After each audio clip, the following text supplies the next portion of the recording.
RSS Bhajpa का कोई अपने बाप की औलाद है, बुलबुल के ऊपर बैठ के दिखा दे।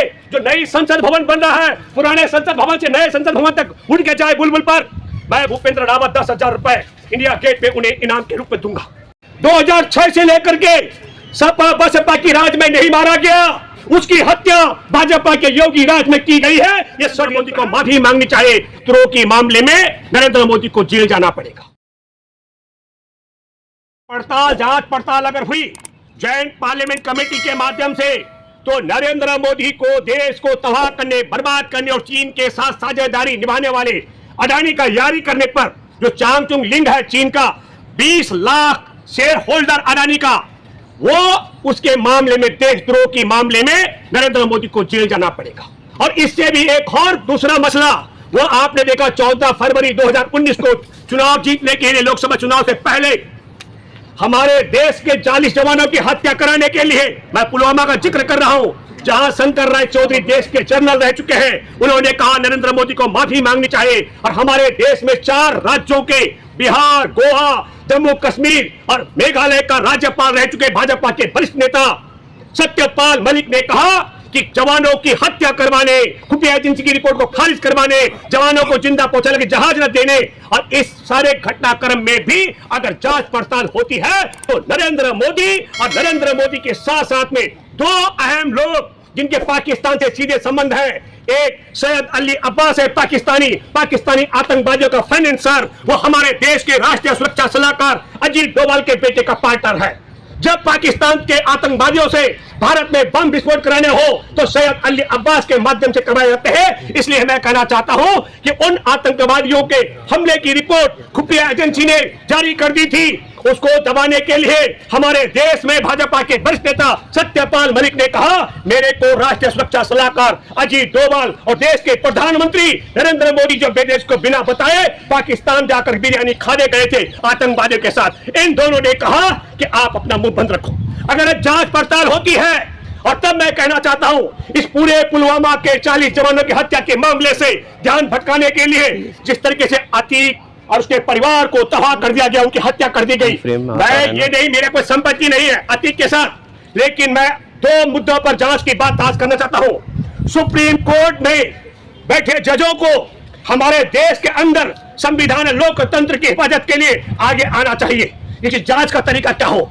1 मार्च को अतीक की तरफ से सुप्रीम कोर्ट में याचिका दायर की गई थी कि यह सरकार मेरी हत्या करवा देगी। 28 दिन तक सुप्रीम कोर्ट ने उस याचिका को दबा के रखा और 28 दिन बाद खारिज क्यों किया गया। इसलिए जांच होनी चाहिए कि सुप्रीम कोर्ट में 28 दिन तक जिसका जान जाने का भय हो, ऐसी याचिका पर सुनवाई न करने का कारण क्या था। और जांच होनी चाहिए महत्वपूर्ण। फिर इसी कड़ी में कि जांच कौन करेगा। अभी ये तवार आ रही है, हत्यारे कह रहे हैं हम बड़ा डॉन बनने के लिए मार दिए अतीक और अतीक के भाई अशरफ को। मैं आपके माध्यम से कहना चाहता हूं उन्होंने गोलियां चलाई होंगी बड़ा डॉन बनने के लिए, लेकिन फिर जांच होनी चाहिए कि वो पिस्टल कहां से आई थी, वो पिस्टल चलाने की छूट किसने दी। इन तमाम प्रक्रिया पर मैं पहले भी बोल चुका हूं और मैं दावे के साथ मैं कह सकता हूं कि उनको हत्या करने की छूट उसी व्यवस्था ने दी। वो डॉन बनना चाहते थे, एक मामला है, लेकिन गैर कानूनी तरीके से दोनों को एक ही हथकड़ी में बांध करके वो मरवाने का षड्यंत्र किसने किया। या तो उसको 2-3 फायदे हो सकते हैं। एक, पुलवामा के मामले में सत्यपाल मलिक ने जो पोल खोल की थी और हमारे देश के जनरल रह चुके शंकर राय चौधरी ने जिस प्रकार माफी मांगने के लिए मोदी को कहा, इससे पूरा ध्यान भटकाने के लिए और पुलवामा की घटना से ध्यान भटकाने का फायदा मोदी को होता है, अमित शाह को, योगी सरकार और भाजपा सरकार को होता है। इसका मतलब हुआ अतीक की हत्या करवाने में इनका हाथ है।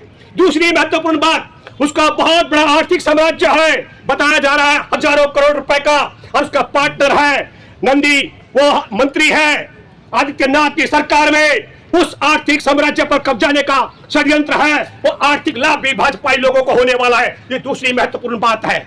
और तीसरी महत्वपूर्ण बात है, मैं आपके माध्यम से फिर एक सवाल करता हूं। 2005 में राजू पाल की हत्या हुई थी, विधायक की, बसपा विधायक की, और उसका मेन गवाह था उमेश पाल, और 2006 में अतीक अहमद ने उसका अपहरण करवाया था। और 2006 से लेकर के अतीक अहमद ने कहा मैं उसे तब तक नहीं मारूंगा जब तक कोर्ट के अंदर मेरे खिलाफ गवाही नहीं दे देगा। क्या विचित्र स्थिति है। और जो उमेश पाल 2006 से लेकर के सपा बसपा की राज में नहीं मारा गया, उसकी हत्या भाजपा के योगी राज में की गई है। ये षड्यंत्र है। भाजपा ने पहले योगी राज में जानबूझ करके उमेश पाल की हत्या करवाई और फिर उमेश पाल की हत्या के बहाने अतीक के परिवार की तबाही और बर्बादी कर डाली। मैं ये नहीं कह रहा हूँ कि उमेश पाल हत्याकांड में तो उनके बेटे को बताया जा रहा है ना वो संलिप्त है। क्या कह रहे? असद जो था वो उमेश पाल हत्याकांड में बिल्कुल भाई मैं कह रहा हूँ, हम आपको बताना चाहते हैं उमेश पाल की हत्या निर्भीक होकर के गोली और बंदूकों के माध्यम से की गई, चाहे वो असद ने की, कोई भाई नहीं था। इसका मतलब है कि सत्ता में बैठा कोई ऐसी ताकत थी जिसने कहा बेटा मार डाल उमेश पाल को, क्योंकि उमेश पाल के पास भी कोई ऐसे गहरे राज थे जिसमें योगी सरकार फंस सकती थी। और इसीलिए जानबूझ करके पहले असद से उसकी हत्या करवाई और फिर असद की आड़ में पूरे अतीक के परिवार को निपटाने की। मैं कहना चाहता हूं उसके मासूम बच्चे भी जेल में है, उसकी पत्नी को भी इनकाउंटर करने का षड्यंत्र चल रहा है।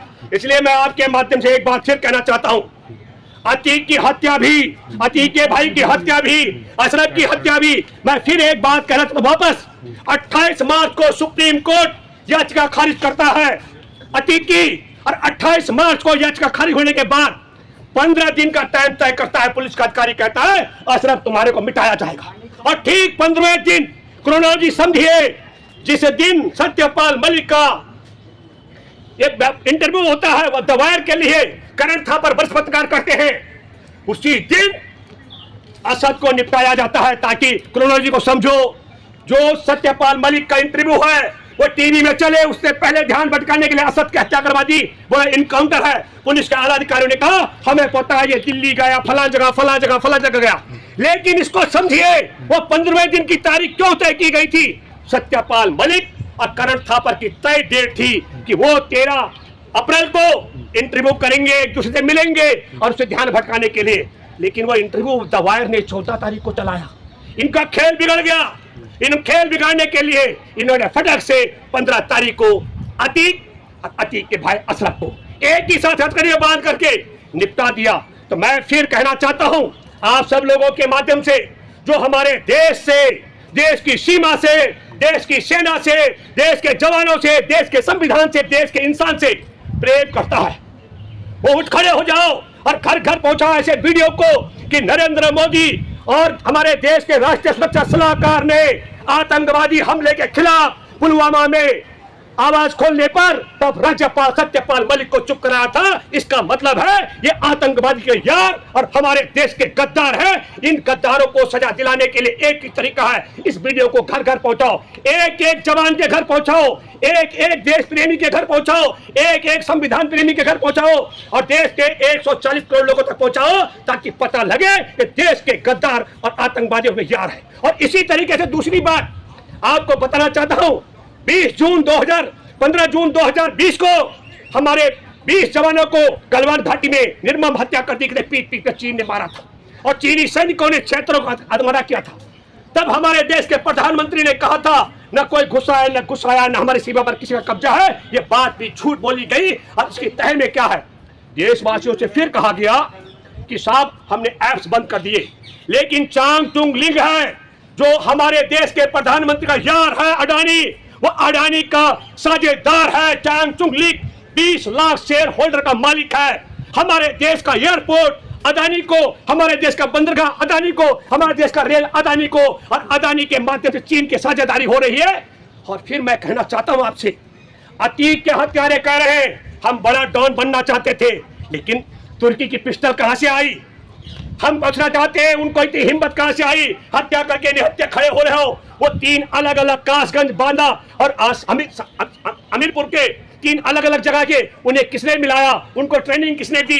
इन सारी चीजों की तह में जाने के लिए मैं फिर आपको कहना चाहता हूं, इसकी जांच पड़ताल सुप्रीम कोर्ट में बैठे जजों को करनी चाहिए। वो कह रहे हैं बाहुबली, और मैं मानता हूं क्योंकि हमारे देश के अंदर जब आजादी की जंग चल रही थी गोरों के खिलाफ, तब इनका एक स्वघोषित वीर सावरकर वो बुलबुल में बैठ के जेल से बाहर आता था। तो जिनका गुरु बुलबुल में बैठ के बाहर आ सकता है, जब उनका राज हो तो उन हत्यारों को कुछ भी किसी भी तरह से मोटिवेट कर सकते हैं। इसलिए मैं आपसे कहना चाहता हूं, देश की आर्थिक तबाही, देश के जवानों को मरवाने वाले, देश के बंदरगाह से लेकर रेल और देश के हवाई अड्डों पर चीन का दूसरी कब्जा देखिए। कराने वाले देश के गद्दारों को बेनकाब करने के लिए आप सब लोगों को ये हिंदू मुसलमान का झुंझुना जो पकड़ा रहे उसे ध्यान भटकाना चाहे षड्यंत्र है। और मैं फिर कहना चाहता हूं, मैं आपके माध्यम से कहना चाहता हूं, आप सोचिए एक इतना सा बुलबुल पे जब सावरकर जेल से बाहर आता था भारत भ्रमण के लिए, जो इतना बड़ा झूठ बोलते हो, वो गलवान घाटी के विषय में,